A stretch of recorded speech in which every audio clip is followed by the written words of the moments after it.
Welcome to Savage and Average. I am your host, Matt McChesney. We are down here at the lab at 6 Year Football Academy in Parker, Colorado. We're on Zoom today, and I am honored to have a great guest on today on episode 8. My man, Adam Brenneman, is joining us here, and if you're on social media, you see him everywhere. His show is at the Brenneman Show on Instagram. Go make sure you go and follow that. His podcast is awesome. Very, very good opinion on all things football, fantasy football. The 3-time All-American tight end, played at Penn State and UMass back in the day. Like all of us, the body only can take so much, and we always move on to now we're talking to each other about football instead of playing football. Adam, welcome to the show, brother. I'm so glad you're coming on, and yeah, man, happy Sunday. What's up?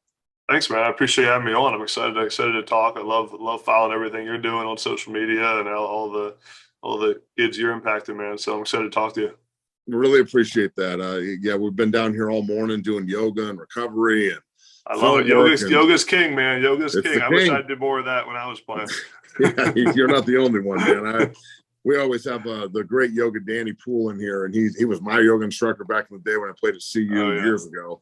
And now he's working with all my guys here at 6-0, and it's just funny how the full circle goes. So, all right, brother, let's get into this. Right off the bat, also, remember that this first segment in our college football talk is going to be brought to you by our good friends at Colorado Center for Functional Medicine. They were in here this morning talking to the Dungeon family. Their isolate protein is what I use every day. They're awesome. Make sure you check them out, Colorado Center for Functional Medicine on Twitter and Instagram as we roll in here to the college football talk. Matt McChesney here, and any of you that are looking to improve performance and get your health in check, reach out to our friends at the Colorado Center for Functional Medicine. Their men's health optimization plan is designed specifically for males that can identify specific health priorities which many doctors fail to address. They use precision blood work, which looks at your hormones levels, your micronutrient levels, your insulin, and many other markers which are often overlooked. This plan can also include an advanced body composition analysis to see where your body fat, your muscle mass, your visceral fat levels are at any order to establish individual nutrition plans for every single client. Stop relying on fad diets, crazy workout programs, and bro science. Health and fitness are not the same thing. If you want true results, they can help you at CCFM. Mention the podcast Savage and Average to receive a 10% discount on every single optimization plan, as well as a free body composition analysis and nutrition consultation. Their website is www.ccfuncmed.com. That's www.ccfuncmed.com, or call them at 303-500-3038. Now, I have to ask you, because I was online and watching the clip that you posted about Miles Brennan. Mm-hmm. And I knew this was going to happen eventually, right? Where a kid gets paid, and then doesn't play. And then the companies are out their money. And look, I'm in no way, shape, or form advocate. The company's lost some money. That sucks. I think that this is going to set a precedent for policy, essentially, where now they're going to have to put into the contracts that you actually have to be on the team, right? I mean, you had a very interesting perspective on this, and I understand he's not going to give the money back, but there's just something about this and the old school way, I think, that I don't like. Yeah, no, it's something that obviously got a lot of people talking on social media. So of course I jumped in there and had to post my take on it. But right, yeah, I think the interesting part is that these NIL deals, based on the federal legislation and NCAA rules, can't be tied to performance. So it's an interesting. You can't do a deal and say you can't do a deal with a guy. Freaking.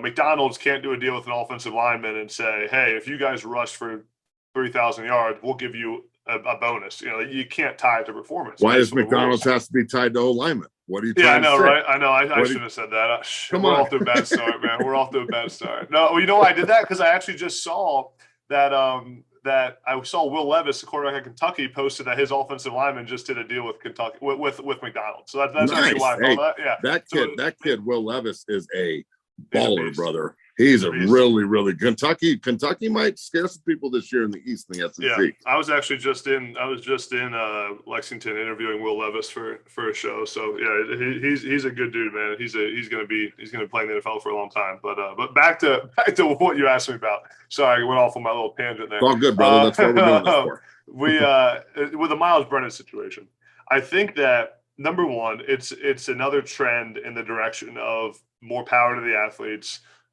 more rights to the athletes.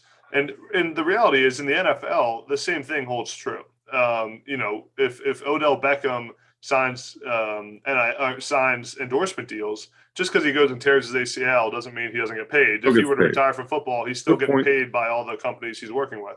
I think the Miles Brennan situation is interesting because no one in the world thought he wouldn't be playing this season.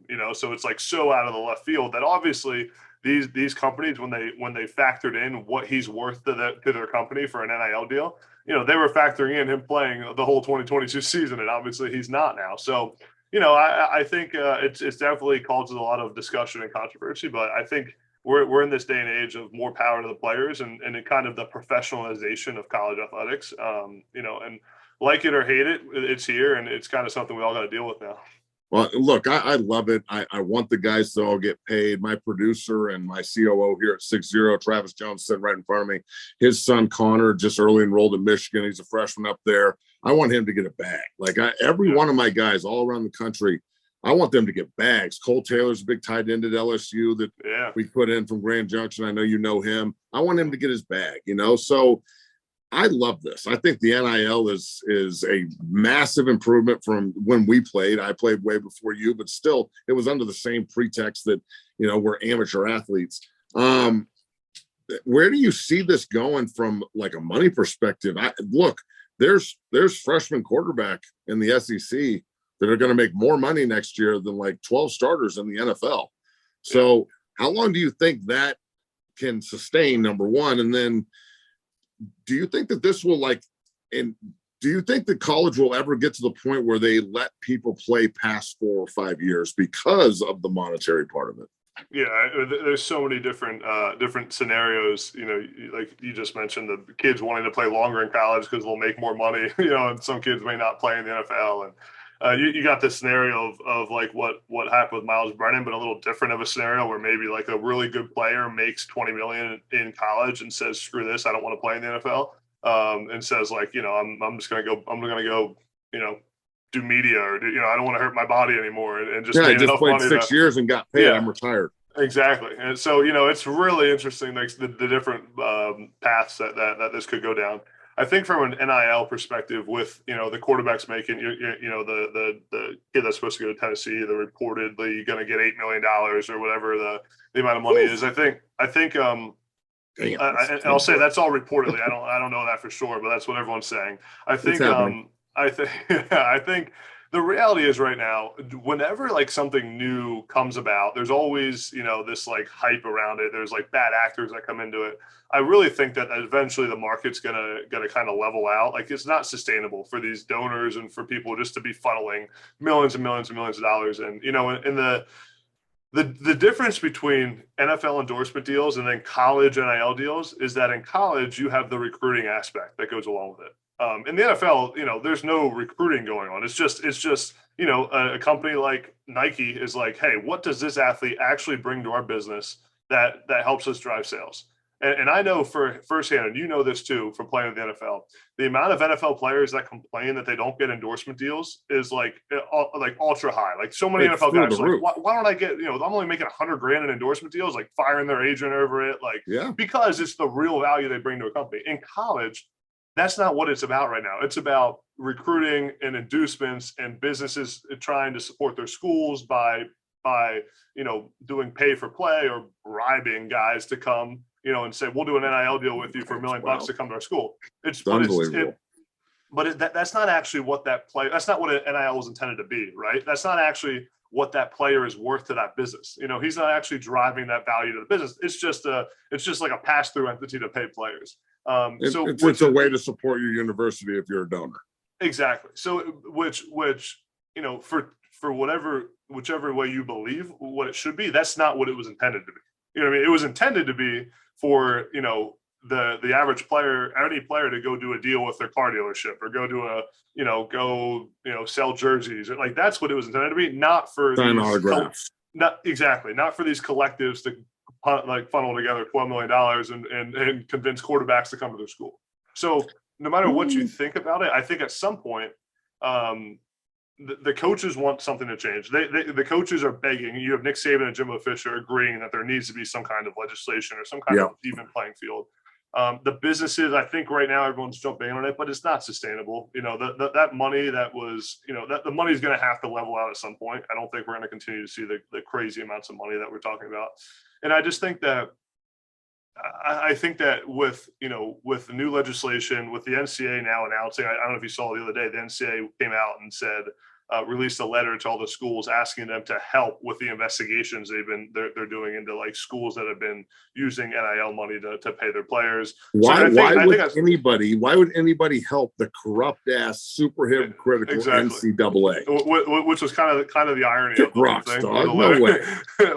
Which was kind of the irony of it. But yeah, I mean, there's so many different things. But I do think it's going to kind of level out here soon. I don't know how soon, but yeah, I think, you know, I just think a lot of times people don't realize, you know, the difference. You know, the reason this is so controversial is because of the recruiting aspect of it. Right. You know, like, that's what makes it so much different than everything else. I mean, there's conversations that I have with coaches, and I won't name names, but when they're like, so how do I get this kid interested? And I just say into the phone, you pay him. Yeah. That's how you get simple, you know? you write a check and you put zeros at the end of it. And then he says, okay, I'm very interested in your school. Thanks, coach. No. All right. So look, you know, you're a Penn State. You're great up there. You played in a very, you know, very, very, very good conference and the best division in football, some would say, other than the SEC West. So when you're looking at that division and the expansion that's going on in the Big Ten, the expansion that's going on in the SEC, where do you think they're going to go? Do you see 4 20-team super conferences? Do you see Notre Dame joining a conference? One of my best friends is David Bruton, who runs the PT aspect of 6-0 here. He runs between the lines, personal physical therapy. He's a Golden Domer, and he's like, why would we ever join a conference? We've got college football by the balls, essentially. We get a huge media deal. We don't need to do it. After playing at Penn State, and then you went to UMass, you got both tastes. You got the Penn State and all the facilities and everything you could ever want, and then UMass is on the other side. I mean, you know that. Yeah. Where do you think this is going to go with the expansion part? And then, you know, do you like this? Yeah, I mean, I think, again, it comes back to like just the era we're in of professionalizing college sports. You know, USC and UCLA joining the Big Ten has nothing to do with conference alignment or geographical alignment or school alignment or just money. It has to do with money. It's just media deals. So I think it's, and everyone, I'm pretty sure that's kind of the notion within the media is that the Big Ten is going to try to get to 20 schools. I think the Notre Dame thing is really interesting because, you know, I don't have the exact numbers in front of me, but Notre Dame's TV deal and TV revenue compared to what they have right now would be much, much larger if they were in the Big Ten. Now Notre Dame is going to be able to negotiate their own deal here soon, but there's a lot of opinions about whether Notre Dame can get to the revenue on their own that they would get if they were part of the Big Ten. And that's kind of up for debate, but I wrote a newsletter about it a few weeks ago. But yeah, I think the Big Ten is going to want Notre Dame. I think the Pac-12 is unfortunately going to continue getting rated by these schools. I think that if you're in the Big Ten, I think Washington makes a lot of sense. I think Oregon makes a lot of sense if they're going to have UCLA and USC. But I think the Big Ten is going to be in a great position to kind of go try to get whoever they want. And I do think the SEC will get the 20. You know, and just continue this trend of like just professionalizing the sport into these mega conferences. So who goes away? Is the Pac-12? The Pac-12's the screwed conference, right? I mean, you would think they're going to have to join with the Big 12, right? I mean, Exactly. Yes. I mean, the Yes. reality is, and you're a Pac-12 guy, so you know this. I'm a Big 12 guy. I played in the Big 12 That's Colorado. okay. Oh, that's right. Okay, hold I on. I am not forgot a about fan that. of, like, I think the move of the Okay, Pac-12 you're was right. greedy and money motivated. And I was actually going to ask you this too. Big Ten loves pipeline, right? And like the Big Ten commercial that comes up starts at Rutgers and goes through Happy Valley, and then you see that line, right? Now they're bringing UCLA and USC in, okay? And the line only continues from Nebraska to Boulder, and Boulder's an AAU university. And I know we've been down for 15 years, but from a strong historical perspective, we're a top program. So do you ever think that they would try and extend that opportunity to Washington, Oregon, Colorado, Notre Dame? That puts them from 14 to 18. And then they're 2 schools away from that 20-team bubble. I was actually just going to say, I think Colorado could make sense for the Big Ten. And are you just saying that to be my friend? No, I'm not. Don't lie to me. I tweeted that a few weeks ago. I'm gonna find that tweet and I'm gonna at you in it. All right. I think Please do. I think I said like some like 2 of the wild card teams that like no one's talking about that I think could make sense in the Big Ten are Colorado and then UNC from the ACC. I think North Carolina just like fits what the Big Ten is. Obviously, then you're splitting up UNC and Duke, which people hate. But listen, they said the same thing when the Big 12 when Texas A&M left the Big 12. Everyone lost their mind. Everyone was like, how is Texas A&M not going to play Texas every year? Like, oh my God, what's going to happen? And now Texas A&M's whole identity is that they're in the SEC. It's like that's all they talk about. School. Texas is following them. Exactly. Everyone just adapts to where they go. But I think Colorado could make sense, and I think the Big Ten is kind of going to be in a bargaining position here to do what they want to do. But back to the Pac-12, the Pac-12 has just been so bad for so long. Of like just from a media standpoint, the Pac-12 network experiment has been just brutal. It's terrible, Larry Scott just ran that thing to the ground, and I feel bad for Commissioner. His name. I'm drawing a blank on his name. The new commissioner of the Pac-12. He's got such a mess on his hands, but I think he's a guy that can probably fix it. But the interesting thing is if the Pac-12 can get a good deal with ESPN done, that does give them some more leverage, because with the Big Ten cutting out ESPN from their media deal, ESPN now has to fill those time slots they lost to the Big Ten. So that could be an opportunity for the Pac-12 to have some leverage to negotiate a really good deal. But I mean, the money the Pac-12 schools make compared to the Big Ten, the SEC, and the ACC is pennies. Why do you think that is? I mean, is it simply because they play at night, or was it just bad negotiating? Because the whole point of CU and Nebraska leaving the Big 12 that started the Exodus back in the day, Nebraska goes to the Big 10, they get their big piece. They don't have to compete with Texas and the Big 12 network and all that. CU goes to the Pac-12, and it was supposed to be this, like, hey, look at the money falling from the ceiling, and look how rich we are now, and it's going to be our base and West Coast and yada yada. How is it that the Conference of Champions can't make money?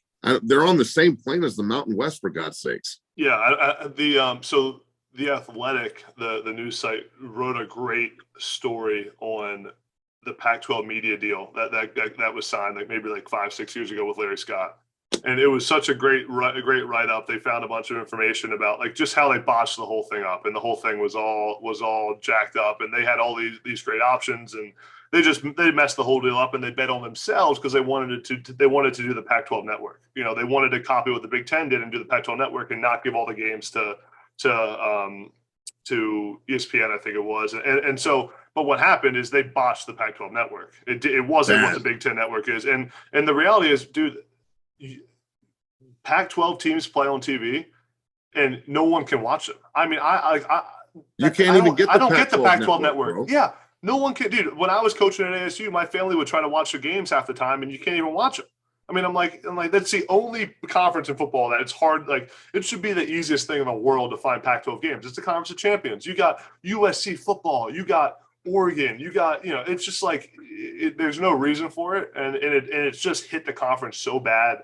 The late games is obviously what it is, but the trade-off for the late games is you have LA, you have Los Angeles, you have USC. I mean, not anymore. You got Phoenix, Arizona. Yeah, I know. That's what they had, and they botched it all. Like it's really it's a frustrating thing to watch happen. But obviously, does the Pac-12 survive, and are they able to kind of merge with the Big 12? I think there's so many different scenarios that could play out. But the big first thing is them getting this deal done with ESPN, and getting a good TV package back together for the schools that are still part of it.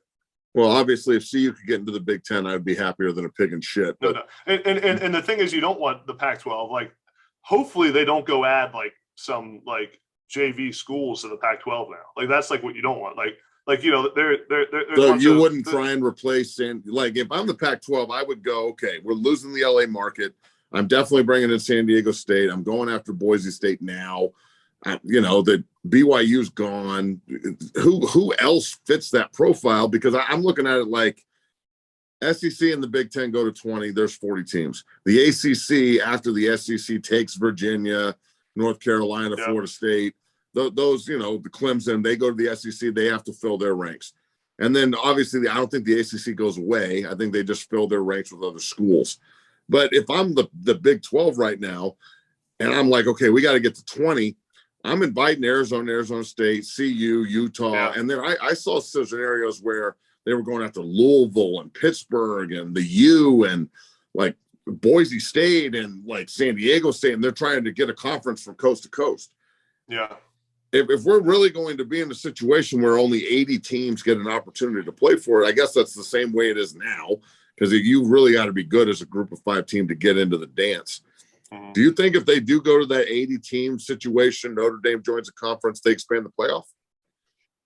Yeah, I think playoff expansion is going to happen. I think most coaches want it to happen. Obviously, they tabled it with the NCAA legislation this past year, but I think that's going to happen eventually. I think the hard part with the Pac-12 is, they need to sign this media deal. And again, I keep coming back to it, but they need to close this deal because it then gives them leverage. Can they go Can the Pac-12 poach some Big 12 guys to come to the Pac-12? Can they go after, a couple of those schools? Because like you just said, the Big 12. If you're the Big 12, Colorado, Arizona State, Utah make so much sense for the Big 12. It would be huge. And then Colorado going back to the Big 12 too. You've got established rivalries with Kansas State and Oklahoma State and Kansas and Iowa State and all those schools. That was the division I played in. And if Arizona State can figure things out, that's the Phoenix media market. That's that's going to be pretty appealing to a lot of conferences as well. So you think Oregon and Washington would be a Big 12 fit, or do you think they would be better off in the Big 10? I think they're more of a Big 10 fit. I said that as soon as I saw that USC and UCLA were going to the Big 10, my first thought was they got it. Washington just feels like a Big 10 team to me. Like they just feel like they belong. They kind of seem out of place in the Pac-12 when they're running their like 2 tight end like power, all their sets. I'm like they belong in the Big 10. And then Oregon, I think if the Big 10 could get Washington, Oregon, that'd be huge. But that makes it really a true countrywide conference where there's a lot of travel going back and forth there, man. Well, look, college football is incredible, and I don't know if there's any way that you can not like it, even with all these things. The last thing I want to talk to you about college football is the rivalry part of this. I hate the fact that so many of the rivalries have gone to the wayside, right? Mm-hmm. Do you think there's any way moving forward in the future where if you're in this 80-team league, right, and do you think that they'll go out of that league to keep playing the lower level teams, or will everybody fill their schedules like 12, 13, 14 games if they play more with rivals? It's West Virginia and Pittsburgh start playing again, and CU and Nebraska start playing again, and Texas A&M, they're going to be a division game now. They'll start playing again, but you can't lose Bedlam. Oklahoma and Oklahoma State aren't going to play. Like, I know we always came back to this and they'll adapt, but that don't make it right. Like Washington and Washington State aren't going to play for the Apple Cup. Oregon and Oregon State aren't going to play the Civil War. Like, just it seems like they're taking what I love so much about college football, the natural hatred and rivalry, and they're just like, oh well, money's more important than that, and I don't think it is. Yeah, no, I agree with you. Can't we do both? Can't we have rivalries and make money? I think they got to figure out a way to do it. That's what makes college football so great. You think about even like as an East Coast guy, like the Penn State versus Pitt. Why do Penn State and Pitt not play every year? I mean, it's every just year. Can we figure that out? How does that happen? And they tried to do it. They did it for a few years there, and then I mean, I think they got to find a way to make that happen. But like we said, they adapt. I mean, I think now one of the coolest things I keep thinking about, the Penn State USC rivalry every year. I mean, that's going to be a big game every year. It's you got two programs that really think that they're like better than everybody else, and that they're morally. USC is smug. There's no doubt. Exactly, and then you got the Penn State, who just it's. So I think that's going to be a great ride. Like some of those that come out of this will be cool as well. So there's the regional part of rivalry. Do you think that's still a big part of college football, or is that just the historical part of it? I think it's the historical part. I think it used to be more of a thing when things were geographically aligned. You played in your conference based on geography. You didn't have social media, so it was like the kid. Nowadays the kids all know each other anyhow. The best recruit in Philly knows the best recruit in Oregon. They're friends. So the rivalries can still kind of develop there. Where back in the day, it used to be your rivals with the kids you went to high school with, because the good players out of Bishop McDevitt in Pennsylvania, some went to Penn State, some went to Pitt, some went to Maryland, and they all were rivals. Where nowadays they're all going to the same 7-on-7 camps, they're all going to the same O-line academies. So it's kind of the world is more connected than it ever was before. So the geographical rivals don't have as much of an effect. Which sucks, but it is what it is. Hopefully college football can you're old school, man. You're old school. I am, bro. I played in the old Big 12 and I grew up watching the old Big 8, and it still hurts me, but when CU left the Big 12 and they ended their rivalry with Nebraska, and we're not playing Oklahoma anymore, we're not playing Kansas State anymore, and it really stuck a knife in my heart, bro. And I'm still bitter about it, and I don't know if I'll ever get over it, because it was just that's what you were sold on when you were a recruit. We're going to come here and this is established and it's tradition. It's important. So I hope they can get back to it, because I think they can do both and still make money and have rivalries and make everybody happy. So hopefully they can expand the schedule as well. So Adam Brenneman is joining us here on Savage and Average from 60 Strength.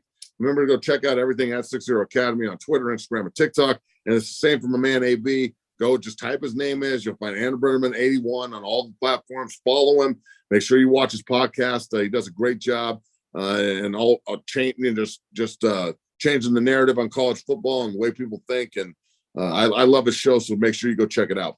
Let's get into the NFL here, AB. I got to ask you about Deshaun Watson right off the bat, okay? And it's something, we only do this show once a week, and I know it was the beginning of the week, but I was watching the NFL Network when they came down with the ruling, and I can't remember the lady's name that was doing she's the driver of the show, right? And she was emotional, though. She was crying on the screen that something like this, 11 games at $5 million, and essentially just, is this the creepiest, most scumbag shit you've ever seen from the NFL and Deshaun Watson? This is like sexual predator stuff. You only get 11 games, but Calvin Ridley's gone for a year for making a bet. Yeah. No, it's definitely, I mean, I read I forget what news organization did it, but it might have been the New York Times came out with the big report on, found a bunch of the text messages and the Instagram DMs. And I mean, just some really, really weird stuff, man. Just creepy, just really mind blowing too, when you're in a position like he's in, where you have enough money to really do whatever to do whatever you want. You don't, it's just why go down that path of what he did. It's really mind blowing. And I think not that it makes it right or wrong or anything, but the tough part, I think, that the NFL has been in, just from what I've read, is that, he wasn't charged criminally, and the grand jury decided not to indict him. And so they've had that kind of, tough line to draw of, are they the court system, or is the court system the court system? How can they see all that and not indict him? How if his name was Derek Watson and he worked at 7-Eleven, his ass would be in jail. No doubt. Yeah, no doubt. Yeah, I mean, obviously, there's just the privilege of the Browns signed him to pay him $250 million. he probably has the 10 best lawyers that the world's ever seen, you know, and the resources to do it. So I think it's tough, man. It's an interesting, like, just storyline from our day and age and our society. You know, when he goes out there in game 12 of the season after his 11 game suspension and he throws for 5 touchdowns, everyone's going to forget about it. And it's sad, you know, it really is. And it's like, you know, I don't know how the NFL does it. I don't know how the Browns, you know, can, you know, look at their, you know, female employees in the eyes and say, you know, this is, you know, we signed this guy. But, you know, I don't, it is tough. And I struggle talking about it sometimes because I don't know all the details. And I don't know what I can and can't say about it. Exactly. Like, yeah. I don't know what's going to piss everybody I'm sure there's off. stuff that we don't know. And I'm sure there's things that are worse that we don't know. And I'm sure there's things that would be a defense to him. Well, I was going to say, I bet you it's worse. Yeah, no, exactly. So I'm sure they're on both sides, but yeah, it's just such an interesting dynamic and such a tough, you know, really, you know, and even like, you know, the Browns have seemed to have handled this just so poorly. I mean, you saw you saw that they had Deshaun on a pregame show and he apologizes and says he's remorseful, and then the next day denied it. Exactly. The next day, the owner is like, he did nothing wrong. He's not apologizing for anything. And I'm like, but he just apologized on the Browns pregame show.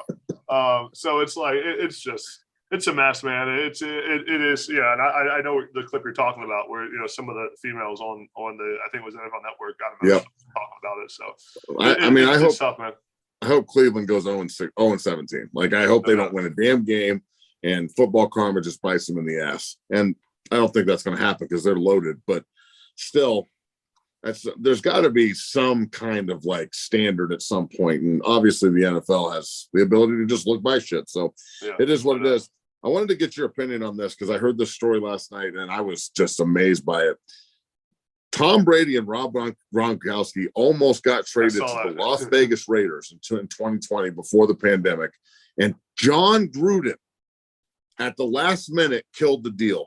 Bro, that is way worse than anything he did in the emails, in my opinion, to get him fired. That shit would get him fired, in my opinion. If I'm the owner, if I'm Mr. Davis and I'm sitting up there, he had to know this was going on. And this didn't come out. Like, you have the opportunity to get Gronk and Tom Brady at the Raiders? No doubt.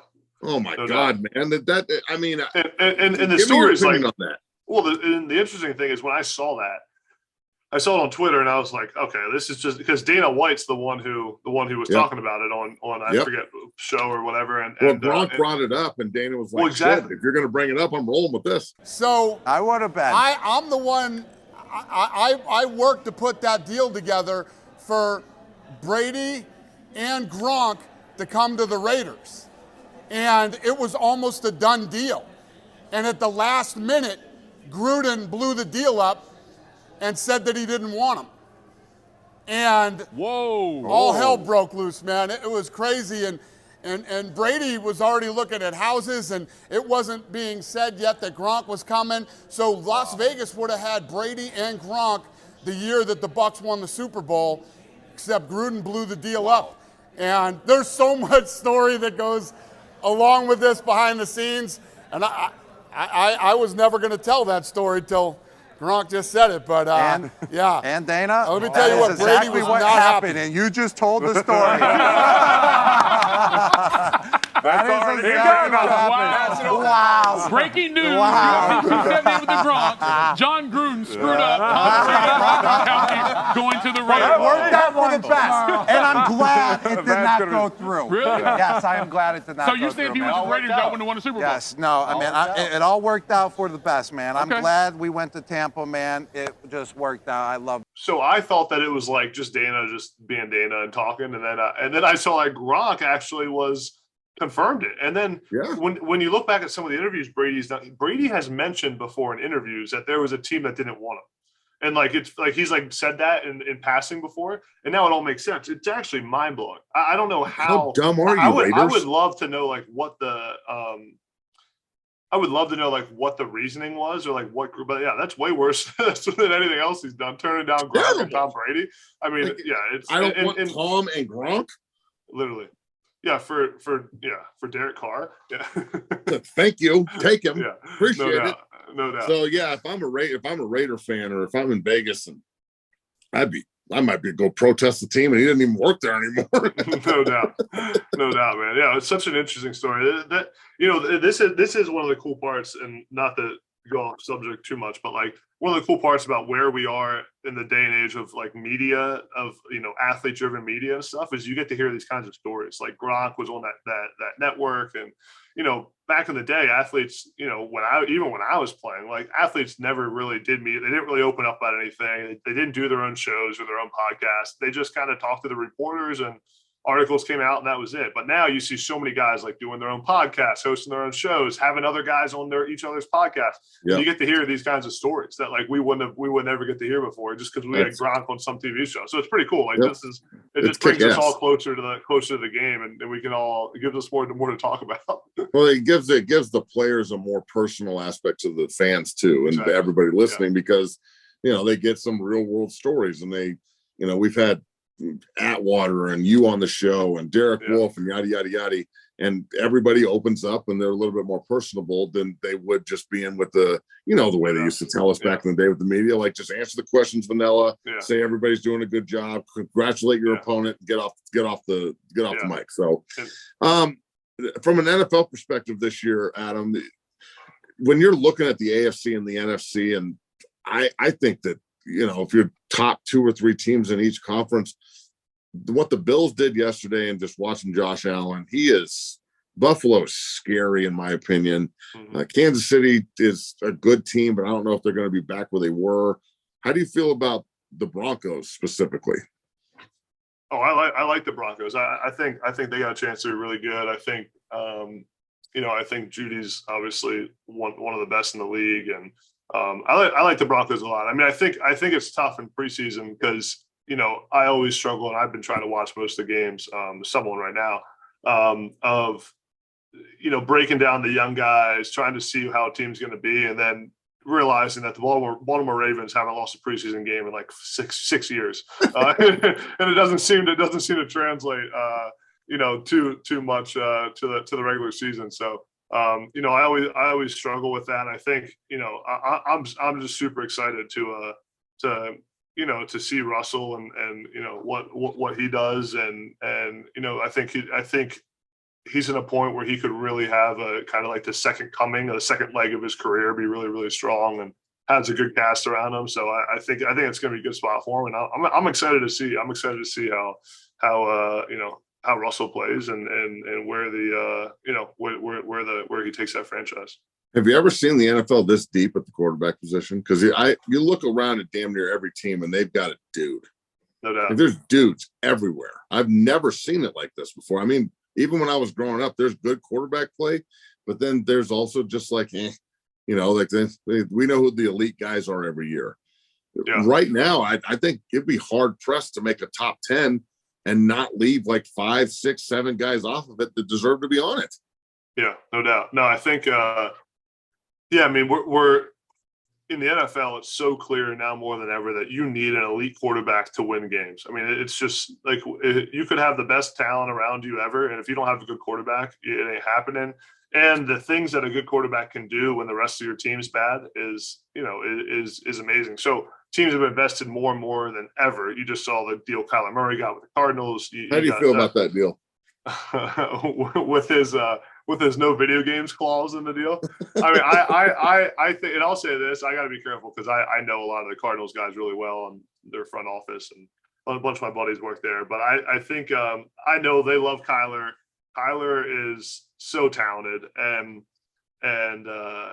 he's grown so much. He went into the NFL as a young kid who was probably a little bit immature, and I think he's grown a lot. But you think about the Cardinals and Kyler. I mean, Cliff Kingsbury and Steve Keim bet their careers on Kyler Murray when they did. They took Josh Rosen. I mean, and you almost got to respect the humility from Steve Keim to get rid of Josh Rosen after 1 year. First round draft pick, gets rid of him and picks Kyler Murray the next year with the first pick of the draft. I mean, it's that takes, number one, some humility to say I screwed up and move on that fast and realize it's not working and this was the wrong choice. But they bet their careers on him, man. So and they're paying him like they bet their careers on him now. So he better he needs to win some playoff games, man. I mean, the abysmal downfall of the Cardinals last season was hard to watch almost. I mean, to go well, it was just tough to see when we thought they were going to win the Super Bowl and run the table. When Call of Duty comes out, Kyler Murray goes in the Dude, so. That's the funniest graphic I've ever seen, man. I saw a TikTok on that the other day. I was dying. Guys, if Call of Duty comes out, the Cardinals are no doubt. So okay. Do you ever think that the money will level out for quarterbacks, or in 10 years from now, are we going to be looking at a quarterback making $100 million a year? Because the numbers are getting ridiculous where the rest of the team has got to be looking at the queue like, man, you better be good. Yeah, no, well, the salary cap keeps going up and up. I think, I think quarterbacks. The reality is, teams realize that you need an elite quarterback, or you're not going to win games. And I think they're clearly paying them like they realize that. And it is, the perfect model is finding a guy older like Tom Brady who doesn't need a bunch of money and is willing to take a pay cut to bring in some other players around him. And I think. The problem the Cardinals are going to have now moving forward is the Cardinals spent almost all their money on Kyler Murray, and now they got to pay all these other veterans. It's it's a tough scenario. So you better hope that if when you pay a quarterback that much money, you better make sure you draft well. You have to draft well, and you can't miss on draft picks because you don't have the money to sign these veterans once you pay a quarterback $100 million a year. You have to draft guys, and you have to hit on your first, second, but more importantly, your third through seventh round picks. They have to be making. That's the meteor team. It's a meteor team every year. You can't miss if you miss on a pick in the fourth, fifth, and sixth round. I mean, that's a huge void in your team that you now have to go fill with veterans that are you got to pay pricey. More than rookies that are Absolutely. pricey. Yeah. Hey, so right off the top of your head, Adam Brenneman's top 5 quarterbacks in the National Football League right now. Go 5. Okay, so number one, you gotta go Josh Allen. I think Josh Allen's the best in the NFL. Okay, 2. So number 1, Josh Allen. Number 2, Aaron Rodgers. Number 3, I'm going Justin Herbert. Ooh. Number 4, Tom Brady. Number 5, Patrick Mahomes. Damn, Mahomes So is what? 5th. So what did I just? Where's say? Joe Burrow? He's got to be 6. Hold on, you put me on the spot quick there. So I know. I'm now rethinking. So Josh, I was really confident in Josh Allen being the best. I think he's the best. He is unbelievable. Yeah. So, but it's funny because some people, when you ask them, they have him at number 8. But I went there. I went Josh Allen, Aaron Rodgers, Tom Brady, Justin Herbert, Patrick Mahomes. No, you went Allen, Rodgers, Herbert, Brady, Mahomes. Yeah. So Justin Herbert's a better player than Patrick Mahomes right now, in your opinion. I know it sounds I knew crazy you were going to say that, it. dude. I think he is, man. I'm not a huge I'm not huge on sipping the Mahomes Kool-Aid, to be honest with you. I think he played last year, man. There were some bad games they played, man. He makes some big mistakes. And it'll be interesting to see him without Tyreek Hill. I mean, I don't think Kansas City's going to make the playoffs this year. I've said I think they're going to be that good. In trouble. Yeah. So okay. Yeah. Listen. I think I like my top 5 there. I think your top 5 too. I really do. I wasn't expecting that, and then Mahomes might move out of that 5th spot too because Joe Burrow's pretty damn good. I was going to say the other thing. I'm thinking now, where would I put Yeah. I'm thinking, Joe Burrow almost has to be in the top 5, but yeah, he is electric, bro. Hey, so go take that full circle. I was in here with my quarterbacks this morning, and we always talk about quarterback play and so on and so forth. And I personally think that Mahomes gives kids this false sense of security that they can do the shit they're watching him do. And I'm like, guys, he can get away with this because he's Patrick Mahomes, and he can't get away with it for too much longer because they got tape on him and they know. Yeah. And the kids try and mimic what they're watching from Mahomes, and I'm like, you can't roll across the field and throw it sidearm 35 yards across the other side of the field. You're going to get killed. Your receiver's going to get killed, and you're going to throw a pick. And they don't listen. Yeah. They want to be that guy. So do you think that Mahomes is good for the maturation of the quarterback position moving forward, or should guys focus more on the Tom Brady, Peyton Manning, the Aaron Rodgers? I won't say Josh Allen because Josh Allen is like a modern day John Elway, but those other four, like if I'm a quarterback, I'm telling my guys to model after that, even if they are super athletic, 100%, just to see if they can function at that level. Yeah, I mean, you're seeing more and more guys in the NFL in that mold of, Patrick Mahomes making off-platform throws, sidearm throws. Aaron Rodgers does it a lot, to be honest with you. He makes a lot of like off-platform, unconventional throws. Like, you got the Kyler Murrays, the Lamar Jacksons. I think a couple of things. Number one, Patrick Mahomes is probably the most talent, has the most arm talent in the NFL. Just pure arm talent, like making throws, like, just like who can make the toughest throws in the toughest situation. Patrick Mahomes probably has some of the best arm talent. So he can do that kind of stuff. I would venture to say 99.9% of quarterbacks any of us ever work with don't have that kind of arm talent. So number one, throw that out the window. Number two, Patrick Mahomes does that, but he also, because of it, makes an ultra excessive amount of mistakes. He throws interceptions. He misses throws when he's off platform. It cost him a chance for another Super Bowl berth last year, bro. Exactly. So I think, for kids just to watch Patrick Mahomes and say, I'm going to start making off-platform throws. And,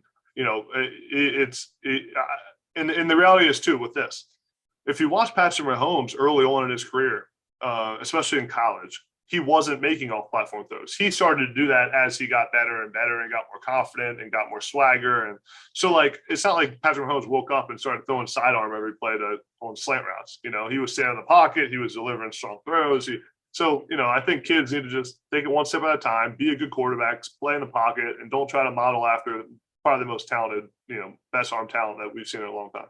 You know what I think we should do? We should convince Patrick Mahomes to trade Jackson Mahomes to Russia for Brittany Griner. That would be a pretty good trade. Yeah, you guys can take Jackson. Give us Brittany back. All right. So we'll get you out of here on this next one. The great Adam Brenneman joining us here on Savage and Average. Remember to go follow him on all the platforms and definitely listen to his podcast. And down the road, I'll jump on yours and we'll cut it up on your podcast as well. I wanted to get your opinion on the tight end position has grown so much, especially during my lifetime watching. When I grow up watching guys like Shannon Sharp and Tony Gonzalez and Ben Wintercoats and guys like that. And now it's turned into this, Kelsey and Waller and all these just animals everywhere, all of the NFL.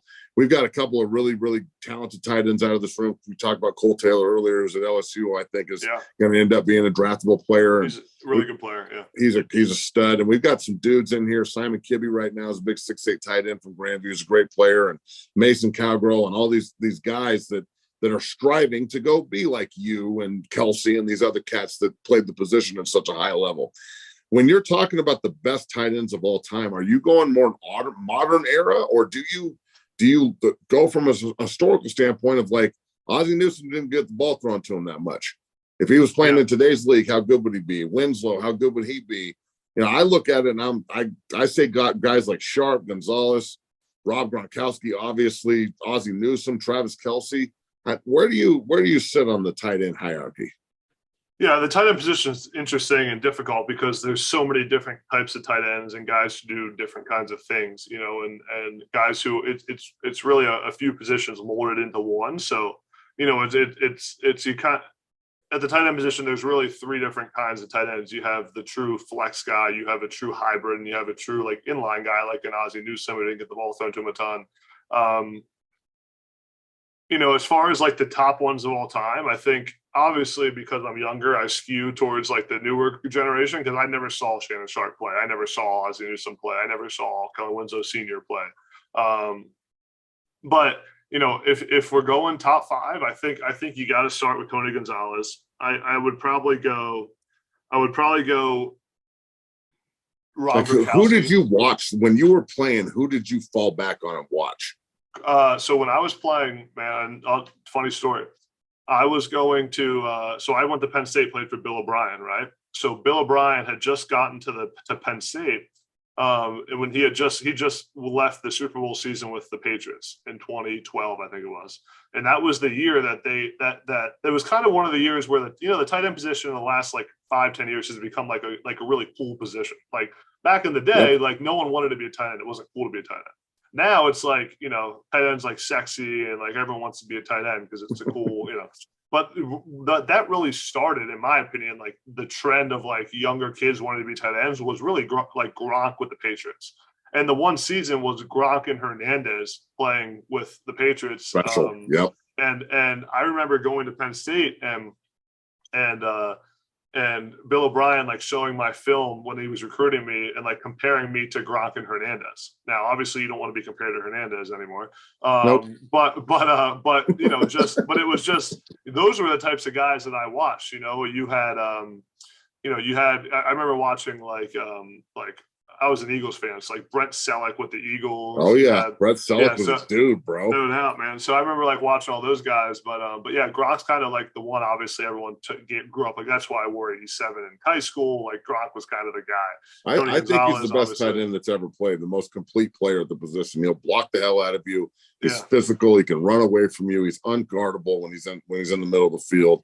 And then Tom and Gronk is like Joe and Jerry Rice. You know what I'm saying? It's just it's one of those connections that's historically great. So I love Jason Witten, and I did a video saying he's one of the best tight ends to ever play, and I got a lot of flack for it. Why would anybody give flack on that? He's a first ballot Hall. He's been out for what, 3 years now, 2? Yeah. He's a first ballot Hall of Famer, bro. And he's getting better on TV too. His broadcasting skills are getting pretty good. He was bad for the first year, and then he's much better now. At calling games on TV, but no, I think Witten's a guy who just like showed up every day. You knew what you're going to get. He wasn't the most athletic, wasn't the fastest, but like made plays consistently. Just like a true tight end, like what you want a tight end to be when you think of a tight end. It's Jason Witten. And durable as hell, played all the time. You never saw Witten on the sideline. So no doubt. All right, AB, that puts a wrap on and a nice bow on the Sunday edition of Savage and Average. Hey, tell everybody real quick how they can follow you on the social media platforms and tell them about your show. Yeah, I appreciate it, man. You can follow me on social media at Adam Brenneman81, on TikTok, on Twitter, on Instagram. I post a lot of video content of just breaking down different stuff, and whether it's NIL, college football, NFL, recruiting, all kinds of stuff. And then I have a show where I basically, kind of like we're doing right now, interview different guys. Had on Jared Goff and Kenny Pickett and Mike Gesicki and a bunch of NFL dudes talking about their careers and life behind the scenes and all that kind of stuff. So find that on YouTube. Just search my name on YouTube. All that stuff will come up. So, but yeah, man, this was fun. We got to do it again sometime. You got to come on my show. Yeah, just let me know and I'll be on it. So, AB, you have a great Sunday and all the best to you and your family. Make sure everybody go and follow Adam, and we really appreciate you coming on the show, brother, and you have a wonderful day. Appreciate it, man. Thank you, brother. Later, brother.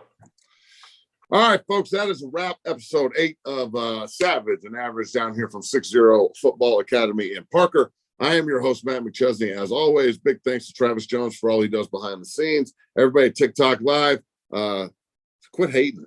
I'm just fucking with you. You guys are doing a great job. And then next week, we're going to have our high school football roundtable in here on Saturday. So we're going to have a bunch of the guys in the program here that are excelling at a high level. Zach Henning's committed to Washington, and Josh Bates is committed to the University of Oklahoma, and a bunch of the quarterbacks, Joe Capra and Cole LaCrue, who are both offered. Cole's got Central Michigan, Capra's got Colorado School of Mines, and a couple others. On top of Gage Genther, the big tackle from Fossil Ridge, who's got a multitude of offers, and some other guys that will be joining us here on the College Football Recruiting Roundtable, where everybody gets the opportunity to talk as much shit about Coach Matt as humanly possible. And I don't get to say anything about it. I just get to sit there and take it like they do the other 363 of the year. So I'm your host, Matt McChesney.